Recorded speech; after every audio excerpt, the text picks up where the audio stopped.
वेदव्यास जी પોતાના आश्रम पर बैठा है, संध्या का समय है, निकट में नदी बह रही है। संध्या करीने व्यासजी बैठा है, पण व्यासजी आज अशांत है।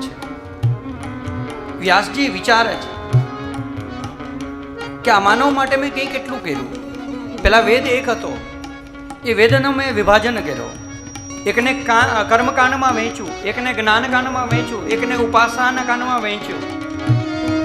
मैं 17 पुराणों की रचना करी, महाभारत की रचना करी। आमा मूलतः बधामां मैं धर्म, अर्थ, काम अने मोक्ष आ चारे पुरुषार्थ सफल रहे એટલે બધી જ સાધનો આપે, પણ કલિકાલના માણસોએ આ ચારમાંથી બે જ ઉઠાય।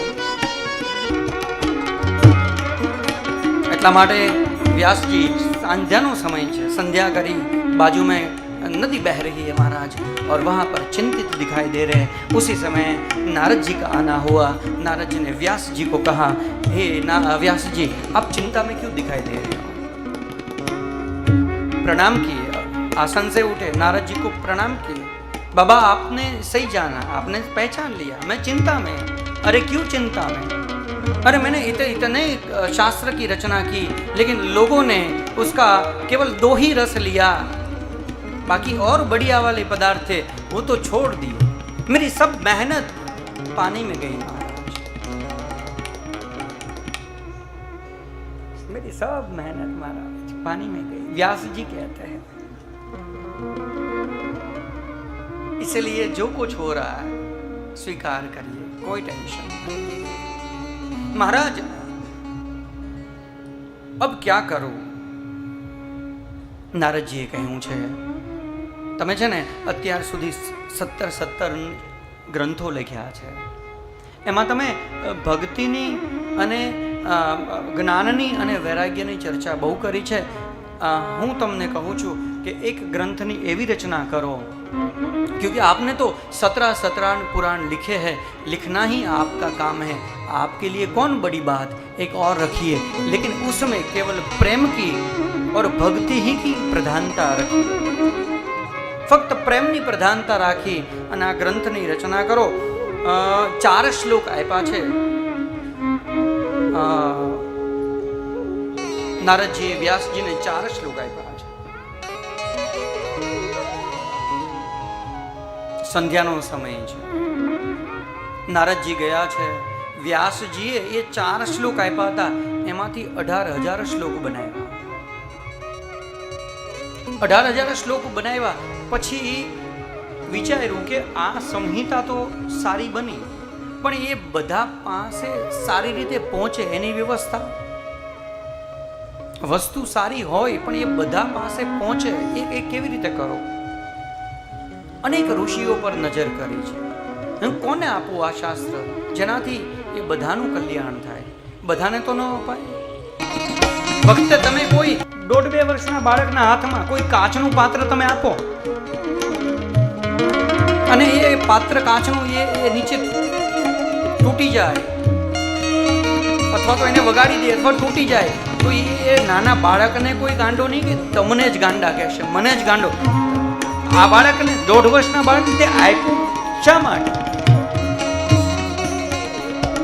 इसलिए सबको सब नहीं दिया जाता।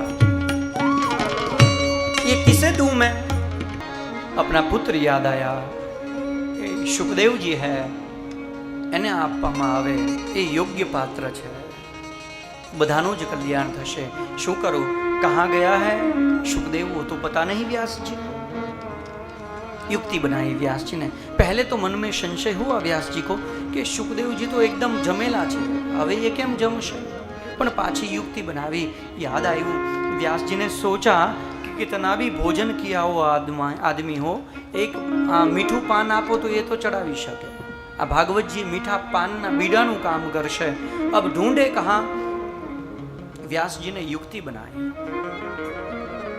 अपने शिष्य प्रतिदिन जो जाते थे यज्ञ के समिध लेने के लिए, प्रतिदिन यज्ञशाला होती थी और समिध यानी लकड़े चुनने जाते थे, और ऐसे लकड़े चुनते थे जो स्वयं सूख कर नीचे गिर गए हो।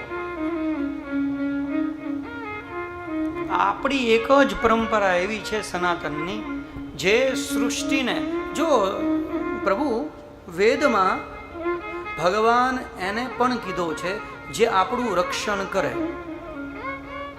એટલા માટે આપણે નદીનું પૂજન કરીએ છીએ, એટલા માટે આપણે પાણીનું પૂજન કરીએ છીએ, એટલા માટે આપણે પર્વતોનું પૂજન કરીએ, વનસ્પતિનું, કારણ કે આ આપણું રક્ષણ કરે છે, એનાથી જીવ સંભવ છે, જીવન સંભવ છે. એટલા માટે આપણે એનું પણ પૂજન કરીએ છીએ. આપણું એક જ, આપણને ખબર નહીં, બીજા લોકો તો, અન્ય દેશોના લોકો તો ખબર નહીં શું આપણને કહેતા હોય કે આ મહારાજ गिरनार ने पूजे ने पत्थर नहीं पूजे, पर उनको पता नहीं. तो यहां पर युक्ति बनाई है, समीध लेने जाओ, जो लकड़ियां स्वयं सूख कर गिर चुकी है, ऐसे लकड़े चुनने जब जाए व्यास जी के शिष्य, तो व्यास जी ने कहा ये 2 श्लोक मैं आपको दे रहा हूं, इन दोनों श्लोकों की आधी पंक्ति बोलनी, पूरा श्लोक नहीं बोलना. सुखदेव जैसा पहुंचा हुआ योगी कोई जब ये सुनेगा तो इससे लालायित होगा, वो उससे उसके आसन से उठेगा और वो कहेगा कि ये आप आधा क्यों गा रहे हो. સંજનો સમય છે અને સંધ્યા સમયે વ્યાસજીના શિષ્ય અર્ધો શ્લોક બોલે છે.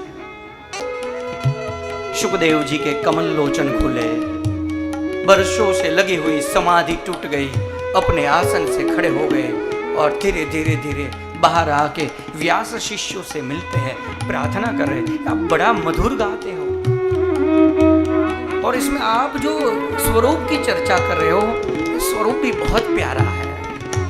ये किसकी चर्चा है, ये किसका स्वरूप है, અને તમે અર્ધો જ કેમ બોલો છો? व्यास शिष्यो खुश थया छे. तमने आ गमो? हाँ, बहुत पसंद आया. अगर यदि आपको पसंद आया तो हम पूरा गुनगुनाए. અને વ્યાસ શિષ્યો શ્લોક જે છે પૂર્ણ બોલે છે. સુખદેવજી પાછા નારાજ થયા છે, ચહેરા થોડા સા ઉદાસ બના. क्या આ કૃષ્ણ? હા, પણ આનાથી મન તો લાલાહિત થયું, પણ આને તો બહુ સેવા જોઈએ, અને તો બહુ સેવા જોઈએ. હા, ઠંડીમાં એના ઠંડીના વસ્ત્ર ન પહેરાવો, હા, સમયે એને ઉઠાડો નહીં, સમયે સુવડાવો નહીં તો એને ખોટું લાગી જાય. હા, રેશમી વસ્ત્ર જોઈએ, અને મારે પહેરવા અહીંયા એક લંગોટ નથી, આના માટે આ બધી વ્યવસ્થા ક્યાંથી કરું? નારાજ હો ગયે. અને વ્યાસ શિષ્યોએ કહ્યું, આ તો તમે ભગવાનના સ્વરૂપની ચર્ચા સાંભળી છે, અમે ભગવાનનો સ્વભાવ કેવો છે એ આપને કહીએ. કોઈ અગર વૈષ્ણવ બેઠા હોય અને એને ક્યાંય સંકોચ થતો હોય તો સાંભળી લ્યો, આ સ્વરૂપ છે. એને પ્રેમ હોય ને તો કોઈ પદાર્થ થોડા ઓછા હોય ને તો ચાલશે. અહો બકીયમ સ્તન કાલકૂટમ. આ પૂતના જે છે એ ભગવાનને વિષ પીવડાવવા આવી, છતાં ભગવાને એ ન જોયું કે આ મને વિષ પીવડાવવા આવી જોઈ, એ જોયું કે આ ધાત્રી એટલે કે માં બનીને આવી છે, એટલે મારે આને દેવકી અને યશોદાને જે ગતિ આપું એ જ મારે આપવી જોઈએ. इसलिए वेदांत ने कहा भगवान गुणग्राही है. અને કદાચ દુર્ગુણ હોય તો પણ નહીં ડરો. હા, દુર્ગુણો ન હોય, કોઈ વાર ભૂલ થઈ જાય, કોઈ વાર પ્રાપ્ત થઈ જાય, માણસ મંદિરે જતો ડરે, અરે ત્યારે તો વધારે આવશ્યકતા છે, જલ્દી પહોંચ. બીમાર થાય ત્યારે ડોક્ટર પાસે દોડાય, તંદુરસ્ત હોય ત્યારે જરૂર નથી. इसलिए कुछ गलती हुई है, जैसे परीक्षित ने स्वीकार किया, तुम स्वीकार कर लो. हाँ, લાલાહિત હુએ.